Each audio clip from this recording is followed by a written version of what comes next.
coming back on to Blood, Sweat and Metal, and welcome back to Australia after being overseas, doing all the festivals and gigs over there as well.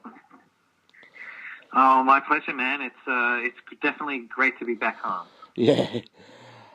Before we get on to the fantastic news of the new tour coming up with The Ocean, which are from Germany, I want to say, man, with the downturn of not having any festivals here in Australia due to mismanagement and what have you, from what you saw overseas with the festivals and whatnot, how can Australia try to replicate what overseas are trying to do now? Honestly, I think it's very difficult for Australia to replicate what places like Europe do for their festivals. I think one of the problems that Soundwave did was that it, in some ways, tried to replicate European festivals when it changed to a 2-day format with longer sets and all that sort of stuff. Because I mean, the culture in Europe is multi-day events, and most people are camping or traveling, but that works because, there's a lot of bands that are a lot closer. There's a lot of amazing and huge bands in Europe or that aren't as expensive to fly out. And then, there's also, I guess, just the reality that with the way they do everything there is that, they've developed their culture a certain way. Yeah. And over here, I mean, like for many years and, at least a couple of decades, or I mean, ever since, I guess, for in my lifetime, it's kind of going back to, I guess, the early days of things like the Big Day Out. Yeah. The big one-day festival in Australia was always the thing that was done that way.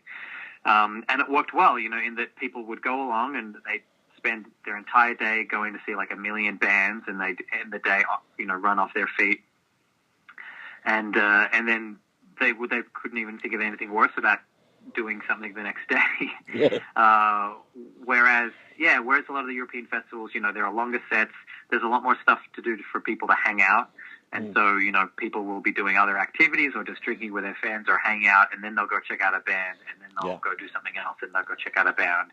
Whereas Australian festivals have traditionally been like jam-packed with music, start to finish, that you've got to go see. Yeah. And I guess the other issue with Australia is that there's only 25 million people here. So, I mean, Europe does have that benefit of the fact that there's just, so many people in so many countries nearby that will travel from other countries to whatever festival it is. So even though Hellfest in France is a French festival, people travel to go there from all over the world, but in particular they travel there from across Europe, which is not that expensive, And so I guess that's one of the challenges of Australia trying to replicate some of these festivals. I think the problem we got into in Australia was that the market started to get a bit too crowded.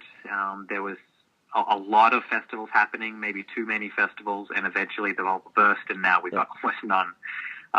So I'm sure what will end up happening is that something will pop back up, and I think the original model that festivals like Big Day Out and Soundwave used to get popular in the first place worked very well, but both of them changed their models, and I think that's where they went awry.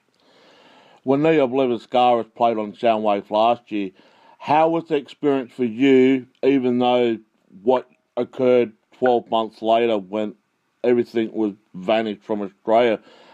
Because from what I'm hearing, we may get download, we may get even not fest here, but I've always said if something like that, it has to be out of the metropolitan area, and it's got to be on a campsite somewhere for 3 days. Only one state will get it. That's how I reckon it will work if it's going to happen. What's your input, and also how's your experience with Soundwave? I guess in regards to like the way it could work, it's hard to say without knowing all the financial logistics that go into running a festival that size. I mean, I agree that if you just had, like maybe an enormous Soundwave size 3-day festival just in Sydney or Melbourne, Yeah. It would get a really big turnout. But I guess it's so expensive to get people over here. It might be that financially that might not be possible to make sense considering the amount of fans there are for heavy music, but I'm not really sure. Yeah. I mean, I guess in regards to our personal experience on Soundwave, I mean, we had a great time playing the shows. I mean, the shows were great, and we were playing to thousands of people every day, and so from that regard, everything was fantastic. I mean, you could tell that, there was a few things within the Soundwave camp that were a bit, stressful, and, we kind of heard shortly after, like we were supposed to get paid, and we did get paid, thankfully, like one of the few bands, to be honest, but it was about 4 or 5 months after we were supposed to. But still, we felt really fortunate for the opportunity, and I guess, from our perspective, it was a really great thing to do, but, I probably wouldn't feel that way if I was one of the bigger bands that got ripped off a lot of money. Yeah, well, exactly, especially here in Adelaide when it turned out to be the last Soundwave ever, but it turned out that was going to be the last Soundwave in Adelaide due to lack of ticket sales. That was the excuse from AJ, but leading up to that day, I found out that the stage that you guys originally played on was changed. It went from, on the map, it was over where the metal stage was. But did you guys knew about that beforehand, of the changes of the stages and the different locations of the stage? A lot of that information in regards to the exact location of stages, like in maps, we got fairly late. From memory, they did change something that meant with the Adelaide show, where, the one that was called this was originally over there, and then it got swapped around. But, when we got there, we basically got showed to where we were supposed to go, and that was all fine. I mean, as far as how it was for fans and communication from there, I mean, it's a bit harder to comment because I guess we're all on the back end getting kind of spoon-fed the information directly to us. Yeah. I mean, there was a lot of politics behind the scenes, and you guys are not involved with the politics. You're there to rock up, play, and obviously be paid.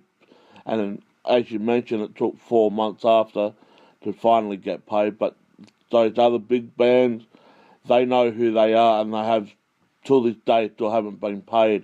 We're going back like 2-3 years prior to last year as well. Some of the bands still haven't been paid. So I think mismanagement and what have you has probably bit a lot of people in the bottom. I really do. Sure. I mean, it's definitely a very unfortunate thing. And I mean, we've got bands that we know that still haven't been paid from stuff like that, which is very unfortunate. And I mean, I know that no one ever intended not to pay anyone, and when deals were struck, of course, the intention was always to pay the bands. But, when everything went south and there wasn't the money there, I mean, it's definitely unfortunate that the bands are then the ones that get screwed, and also other companies, handling things like backline or staging and stuff like that as well. Yeah. Well, let's move off for that because you guys are starting a tour this Friday at the 170 Russell. I love the 170 Russell. I've been there a few times as well in Melbourne when I go over there. But before we get into the tour, there has been a bit of, a bit of talk about should the fans try before they buy. And what I'm trying to mean is, should fans be allowed to listen to a leak of any band's material before a brand new album comes out? Yes, we heard about the Metallica leak, and today they just released a whole truckload of brand new videos, but before that there was a leak out. But we're not just talking about Metallica, I'm talking about bands in general. Should the fans be allowed to try before they buy? I think that the way the modern industry works is that it's kind of inevitable that that's what's going to happen, because back in the day, people would maybe listen to the radio or talk to their friends, and maybe they might hear a song and they really like that song, and so therefore they decide to go buy that album. And that was the only way they could hear the rest of the album. But I mean, these days, because everything ends up on torrents, a lot of fans will want to hear if the album is any good, but before they would consider buying it. And so I guess what that has meant is that even with record labels and stuff like that, you have a lot more labels that previously would never have dreamed of giving access to the whole album, whereas now they will stream the whole album in full on YouTube or something like that. Like when our Citadel album came out in 2014, I think about maybe 6 days before the album came out, our label put it up on YouTube, like the whole thing that people could listen to. And part of the reasoning for that is often in the last week, the album's sent out to so many press, you only need one person in the world to upload to a torrent and all of a sudden it's leaked. And they prefer people to have some control over that listening process rather than just everyone getting it through torrents and all that sort of stuff. So I mean, I don't really have a big issue with people trying before they buy. I don't really mind if people want to have a listen and decide what they think. I don't even mind if people torrent it if they then support the band financially by then buying the album at a later time or doing something like supporting us through our Patreon membership campaign instead. As long as people are supporting the bands that they love, because of course that's how bands can continue. Yeah, but if someone leaked out a full album, say for instance a reviewer has received the link from the record label and they decide to put it up on YouTube, do you think that it's a catch-22 situation? But I know for myself, I'm not allowed to do that. That's the rules and regulations from the record label, because everything's got like a embedded coding on it, so they can track down your IP address if you do leak it out. But I have seen it numerous of times where there'd be people inside the music channel been giving these links and putting them up on the platforms like YouTube or so forth without any permission whatsoever. Yeah, I mean, obviously that's something that can really hurt if it's done before the album's release. A lot of stuff, leaks in maybe the week before release, which still can have an effect on sales, but I guess it's a little bit more minimal. But if there are cases sometimes where albums are leaked, 1 month, 2 months, even 3 months before the release, and then that can cause a lot of troubles because fans won't want to wait 2 months maybe to hear the record, but there's actually no avenue for them to buy it for another 2 months because it's not out yet. And so you end up with a whole bunch of people downloading it because they want to listen to it right then and there, and then sales suffer, and the bands and stuff like that don't get as much financial support through sales of the album, which is definitely unfortunate. I guess it's one of those things, one of those elements of trust when labels send stuff out to press and other people involved in the industry to make sure they do the right thing and keep it to themselves until the due date, basically. My personal intake on it, I reckon they should tighten up a little bit, just the loose strings, just to avoid it. But there are going to be people out there that will do it. I mean, some will even put it up on Pirate Bay to download. I've heard stories about that too, and I think you can't really trust anyone nowadays with the materials that people hand out to, because we saw Nightwish last year. They brought out a new album, but within about a month out from the brand new album, it was all over the social platforms, and the band took the ball in their hands and got it taken down. And I have seen some incidents like that where if someone has put a leak out without any permission whatsoever, the band will get in touch, they'll take it down, and also, in my honest opinion, it takes away the magic sometimes too. When you do buy the album on the day, you give your first listen, and that's the magic, that's the experience that the fans back in the 80s used to do it, but the way that the technology is nowadays, everything changed. You can have it with the push of a button now. It's not like that in the old days where you had to wait for it to come out and whatnot. But now with the technology, you can have it at the push of your button. Yeah, I mean, it's definitely changed quite a lot. I mean, nowadays, if people have to leave their house to get something, sometimes that's too much for them, Yeah. And so you're right. I mean, people like to be able to access something just at the push of a button. And, if they can't access an album within 5 minutes of looking around or trying to buy something, then, a lot of people don't necessarily have the patience to order something online or wait for something if it's not going to be around for a little bit of time. And so it's definitely one of the challenges, I guess, with the new industry. Yeah. Well, like I mentioned, you're going on tour tomorrow and you're going right through to the 4th of December. You also are coming to Adelaide. Is there any chance you guys might be doing another in-house thing with Army here in Adelaide? I'm not sure. I mean, it's something that's been brought up, and so it's possible, but it just depends on logistics. If it doesn't happen this time, hopefully we might be able to hook up something for next year, though. Yeah, because it's definitely something that we'd be interested in doing.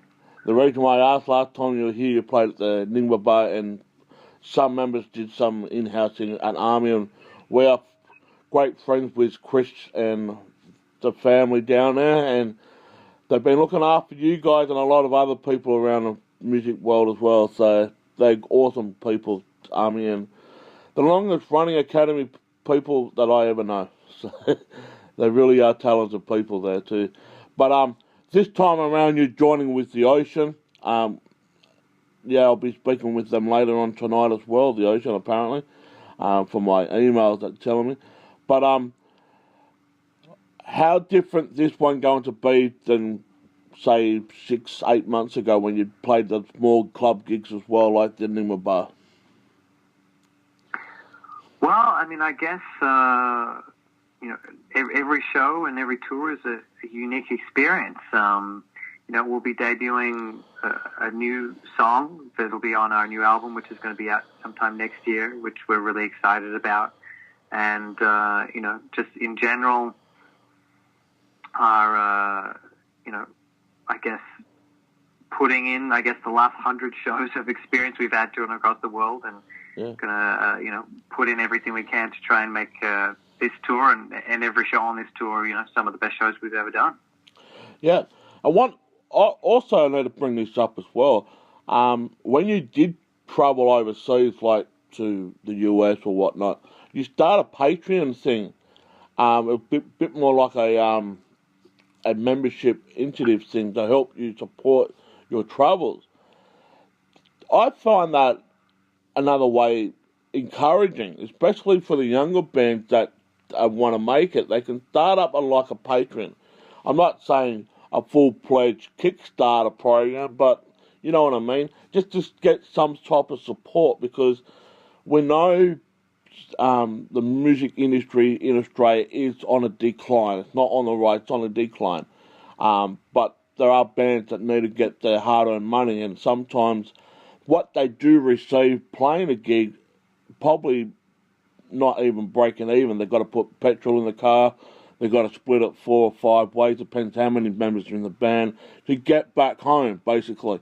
So, for you guys starting up a Patreon thing, I reckon that is a bonus, and it might open up a lot of other bands to do that as well.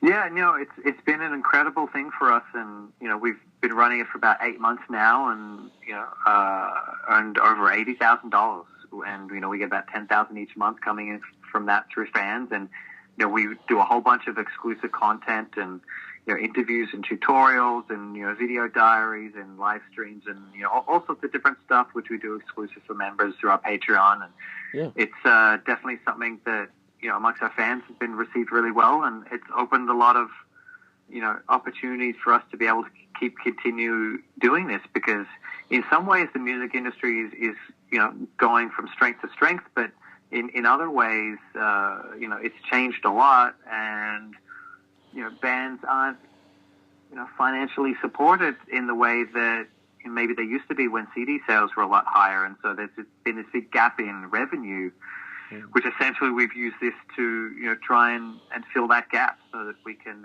have enough to get by, because the reality is that we tour a lot and we all got fired from our day jobs, and if you don't earn any money to pay for your bills, then you have to quit the band and go get some other job. So we feel very lucky to be able to be focusing on the band more and more as time goes on.